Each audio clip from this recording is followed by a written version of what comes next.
What if I told you that the goal that you are trying to achieve is actually stopping you from achieving it? Hi, I am Sonia Luthra and I run a YouTube channel called Deep Dive with Sonia Luthra. And what I do here is I look at the practical applicability of books. So today I am reviewing the book Atomic Habits by James Clear. It is a bestseller and it is definitely a book which helps you put in good habits in your daily life and also give up bad habits from your daily life. So let's deep dive right in. James Clear says that setting up of goals is problematic. Why? Because people who achieve their goals and people who fail their goals both have set upon the same goal. Every year, people keep a goal of weight loss, let's say of 10 kgs. So what happens? Either they achieve it, either or they will not be able to achieve it. But both the winners and the losers, they had the same goal. Second thing is what happens once you achieve the goal. Let's suppose a person has achieved the goal of losing 10 kgs. Now what happens is, what is the way forward? Where is he looking forward to? What happens is that he doesn't know what is the next thing to do. So the weight comes back after some time. So he says not to set the goals. Every year, people who give IIT exam, to get into the admission, there are 14 lakh people who give that exam, but only few thousands get into IIT. So both had the same goal, but they both were not able to succeed. So this is, he says why the goals fail, because they are designed to fail. Now what you are supposed to do then? He says you have to create an identity statement for yourself. For example, you want to clear IIT or UPSC or NEET or any such exam. So what you should be doing is, you should write down an identity statement. You should write down that I am a student who studies regularly, who reviews what I study.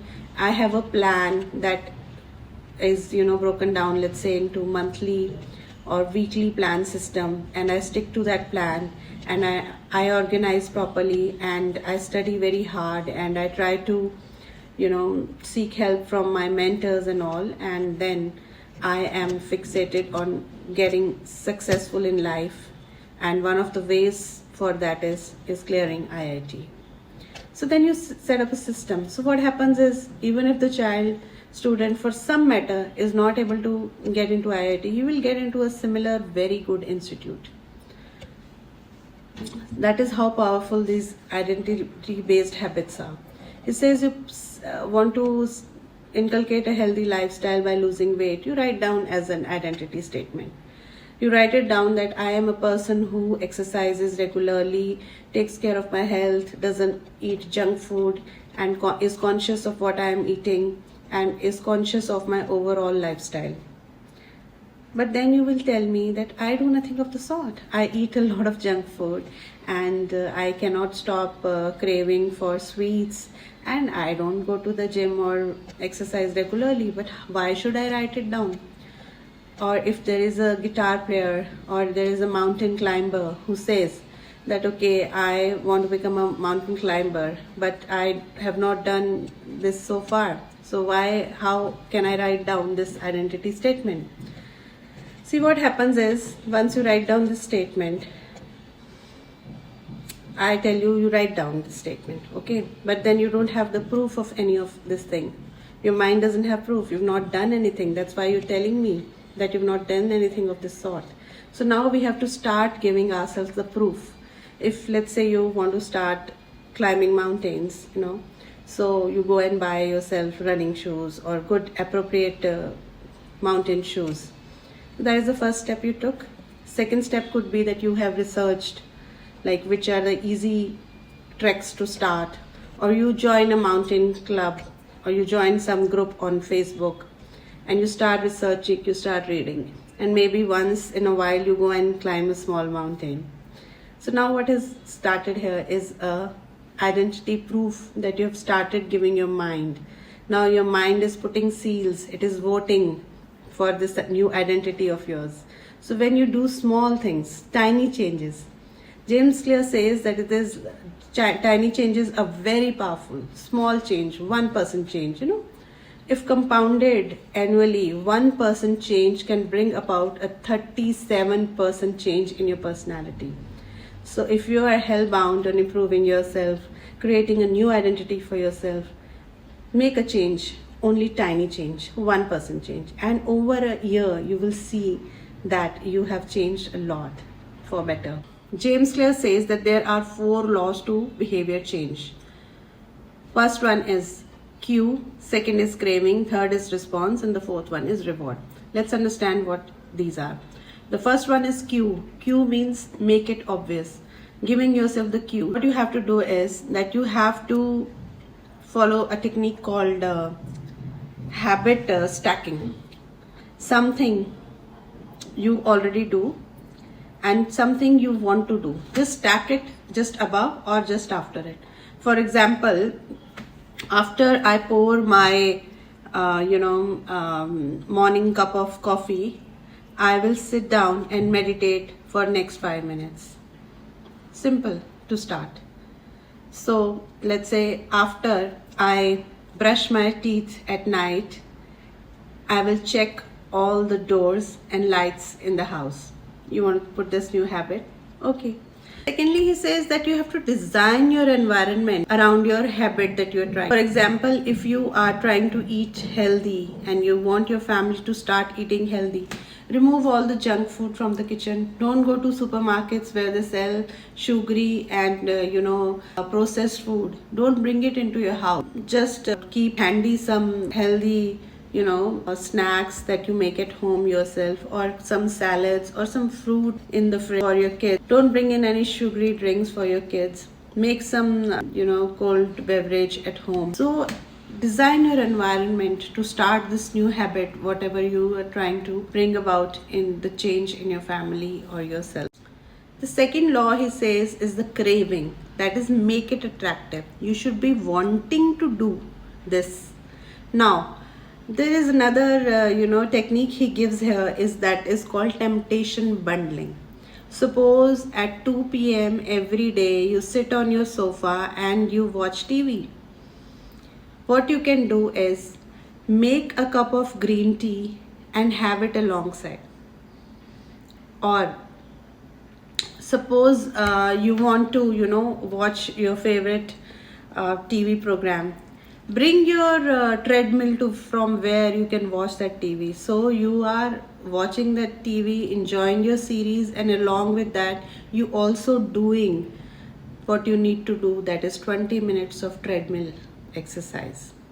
So something attractive that you want to do and something that you have to do. Bundle it together. This is called temptation bundling.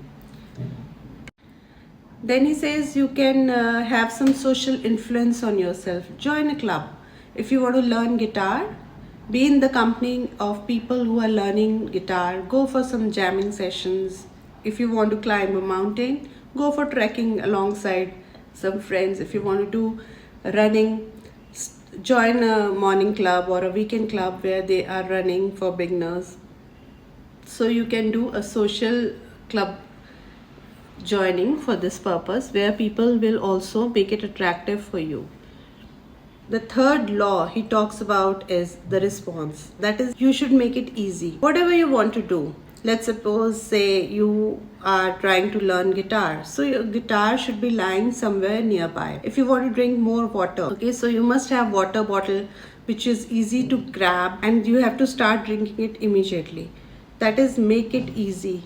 Keep your gym bag ready for the next day. Keep your shoes ready for climbing mountains and all. You should not be, if you've joined a weekend club, but then you're looking for your shoes, you're looking for your gear, you're looking for your water bottle, looking for the keys to reach that place. That is going to make it tough. So you have to reduce the friction between whatever you're trying to achieve, whatever you're trying to put that habit, and what your current situation is. You must be able to get into it. Once you've decided that, okay, I'll start reading that book. The book should be in front of you. You should have already decided on the book. You would keep the book at your bedside table so that before going to sleep every day, if you've decided you were going to read 5 pages, you can do it. You don't have to go looking for the book.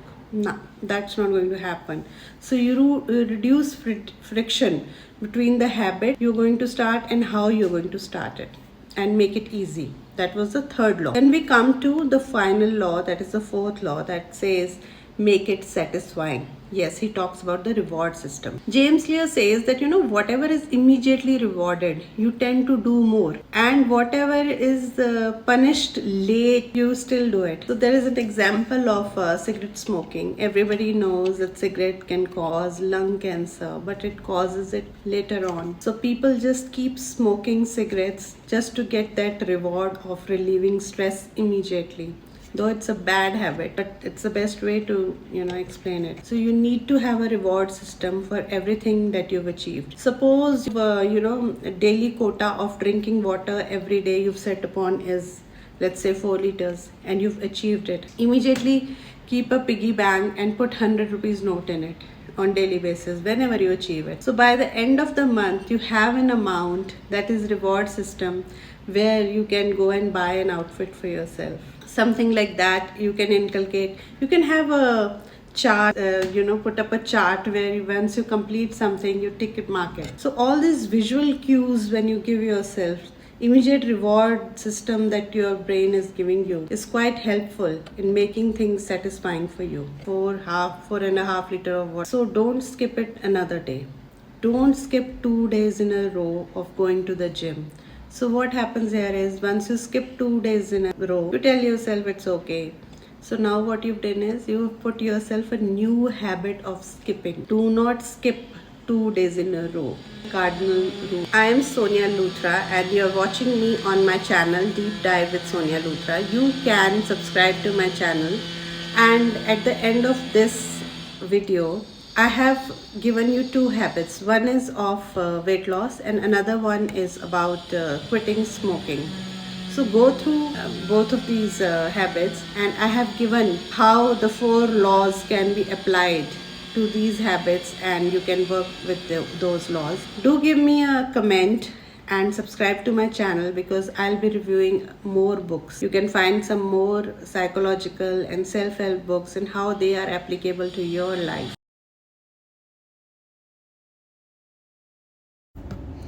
Weight loss goal, a goal that tops the chart of New Year resolutions every year. Every 1st of January, a lot of people buy gym memberships, and by 15th of January, a lot of people stop going to the gym. Let us deep dive and understand why is this happening. Let's decode using the book Atomic Habits by James Clear. It's a wonderful book that teaches us to build new habits and break bad ones. So, in this book, James Clear says, you were not supposed to set a goal. आपको गोल नहीं रखना था weight loss का. But why? Goals से ही तो direction आती है. If we don't have a goal, how do we know where we are going? He says that you were supposed to change your identity and not keep a goal. Take a pen and paper. Write down your identity right now. Let's say, for example, for your aim of losing weight, you need to write down an identity statement saying that I am a healthy person, and I exercise regularly, and I also take care of my diet. Now you would say, ma'am, this is not true, because I skip gym a lot, I never exercise regularly, and also I am not conscious of what I am eating. I eat a lot of fried food. Chole bhature seems to be my favorite one. So how can I write this? Because I am not doing this. The question I am going to ask you now is, how do you know? You know because you have proof of it. The proof is here. You know this. James Clear talks about bringing about tiny changes, 1% change. He says, go to the gym, exercise for 10 minutes, come back. Next time you go for a social gathering, skip the dessert, order salad.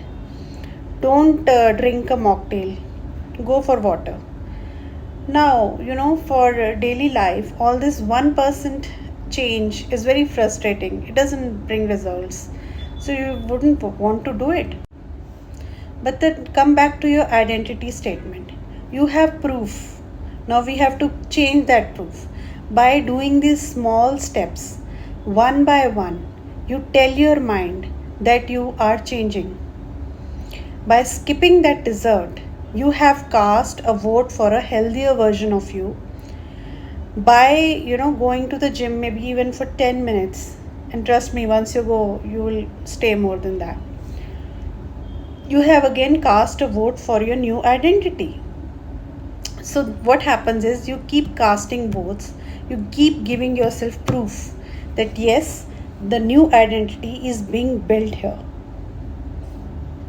Now we've already set an identity for ourselves, but for this to work, we have to set up systems. He talks about systems. Now, what are these systems? Systems, he says, comes in 4 steps. First is make it obvious. Second one, make it attractive. Third one, make it easy. And finally, make it rewarding. The first step in the process is make it obvious. Now for this, we use a technique called habit stacking. What we do is write down what you do in your complete day. For example, let us take an example of a busy housewife. She gets up, let's say at 6:30 in the morning. Then she prepares lunch for her husband, packs tiffin for her children, wakes her children up, sends them to school, and then maybe she has some time where she relaxes, and then she does some other chores. So what we're doing is we're listing down all the activities in a day, and we're looking at what habits are already there. Now if we tell her that from tomorrow just stop scrolling those reels and start doing Zumba by watching YouTube at home, she will not find it very attractive. What you can do is you can tell your mind that yes, after my 30 minutes of Zumba, now I will do my leisure activities, now I will watch my social media, and only after I've done my 30 minutes of exercise. So this is something that this one comes before the attractive thing she was doing, what she was enjoying. So just by stacking this new habit on top of the second habit, we are pushing her to do that particular task. Just telling yourself that I will do 5 Surya Namaskars tomorrow will not help. We have to use an implementation technique here, which is again described by James Clear. He says, instead of saying, I will do 5 Surya Namaskar tomorrow, the person should say, I will do 5 Surya Namaskar at 8 a.m. tomorrow after my husband and kids have left for the office. So there you have given yourself a time, and you have also given a location that I will do this in the living room. You can also add it. So you have to prime up your environment to get into the good habit within next 2 minutes. Your yoga mat should be ready, lying within your reach. Your gym clothes should be ready beforehand. You need not go looking for your gym clothes first, socks and then shoes. All of this must be ready so that whenever you decide to exercise, it should not take you more than 2 minutes to start whatever you want to do. Why is this 2 minute thing important? Because whatever habits are formed easily, they were the easiest to begin. For example, most of us start scrolling on our phone very easily today. Reason being, this phone is lying nearby, and it just takes a minute to start that app and start scrolling. The last step in this process is make it satisfying, make it rewarding. Now the thing is that our brain prioritizes those rewards which are immediate. For example, let me talk about a bad habit of smoking. Smoking relieves immediate stress but gives lung cancer in the long run. So a person prioritizes today to just relieve stress, he would smoke, but the lung cancer is going to come later in life, so avoids that. because it wants immediate rewards. So similarly, our plan to lose weight, learn some language, write a maybe book, etc., will come in the future. That is why we, get frustrated with these goals, these aims, and leave them very quickly. What is immediately rewarded is repeated, while which is immediately punishing is avoided. For example, a child puts his hand in the socket and feels that shock. Immediate punishment. After that, that behavior will be avoided. People who are known to delay gratification, like they are known to delay pleasures, they will get the most rewarded. For example, your UPSC aspirants, what they do is they lock themselves in a room for almost 1 year. They study very hard. They don't use these smart screen phones. They use those button phones. What they are doing is they are delaying pleasure. They avoid going socializing, going to their relatives' places and all. They are all occupied in their studies because they want a larger reward. But everyone is not like that. So much of effort, it is difficult. So what we can do here is add a little bit of pleasure to things that are going to reward us in the long run. Example here is of cheat meal.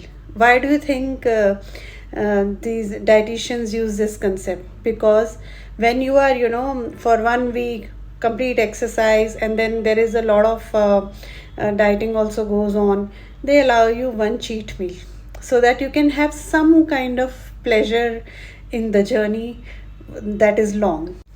So I have now explained the concept of Atomic Habits by James Clear, and explained that how you can use it to a practical problem in your life, maybe weight loss. You can also write in the comments that what other practical problem is bothering you, which you would like to understand with the help of this book and bring about a change. So work on that identity statement, set up systems, and then try to achieve whatever you want to. Do subscribe, do like, and do comment. Thank you. Trying to quit smoking but failing every time? Today, I am going to give you tips and tricks from the book Atomic Habits by James Clear. First step would be write an identity statement. James Clear says setting up a goal, for example, of not smoking would not be much help of achieving it in the long run. What you do need to do is set up an identity statement. Your identity statement should look something like this. I am a non-smoker and I will not allow any toxins in my body, and I do not allow triggers to help me smoke. Fine. So something like that, you can write it down. Now the next step is to bring tiny changes, small changes. James Clear says that small changes repeated over a period of time could bring about the larger change in habit. For example, in case of a smoker, the tiny change he could bring about is not smoking for next 10 minutes. So he generally, if you get the urge to smoke, delay it by next 10 minutes. So once you form these habits, it brings up remarkable changes in the long run. The next step here would be setting up systems, controlling your environment around your habit that you want to inculcate or you want to quit. So in case of smoking as a habit, what we would do first is make it obvious to people around you that now you're not going to smoke. So any colleague who calls you for a morning smoke or a mid-afternoon smoke, let him know that you are quitting, and so he should not approach you. Second thing you can do is, supposing you walk past a tobacco shop during your route to office, please avoid that route. So all these things you have to do to make this habit. First step, make it obvious and hide the triggers. Make it unattractive. How could you make this unattractive? See, you could download some media on smoking causes cancer, and obviously this packet has not been motivating you enough to quit smoking. So what you could do, you could take up some Reddit pages on non-smokers, and then you can go and read the stories how they quit, and how what some people got lung cancer, some drastic stories which you would be reading. And at the time that you get a trigger to have a smoke, that time keep those articles handy, go through them, so that would help you to quit or delay your next cigarette. Third step in this would be make it tough. So next time you want to smoke, don't keep these cigarette packets with you. You have to go to the shop, buy the packet, and then you will be taking stairs. You will not use the lift, okay? Or you could tell yourself that if I want to smoke, I have to first do 50 burpees or 30 jumping jacks, or I will have to take the stairs even if I am on the 14th floor. So make it tough on yourself to grab a packet of cigarettes. Make it really tough. Then the next would be that once you've achieved something, you celebrate it. One of the common tricks people use it. Suppose you smoke 8 cigarettes a day, and then you, every time there's an urge to smoke, you do not smoke, and instead of not smoking, you keep a piggy bank with you wherein you put in 500 rupees. That would be something to celebrate. End of the week or even end of the month, you have an amount that you can now buy something of your own. So this could be some reason to celebrate that you could give yourself. My friend, quitting smoking would not be easy. There's a lot of brain mechanism attached to it. What I would also suggest is that you go to a doctor and take his help. Some medicines are available which help you control craving. While medicines do their part, you do your part. So do like, subscribe, and pass on my shot to somebody who is trying to quit smoking. And follow my channel for more videos like this.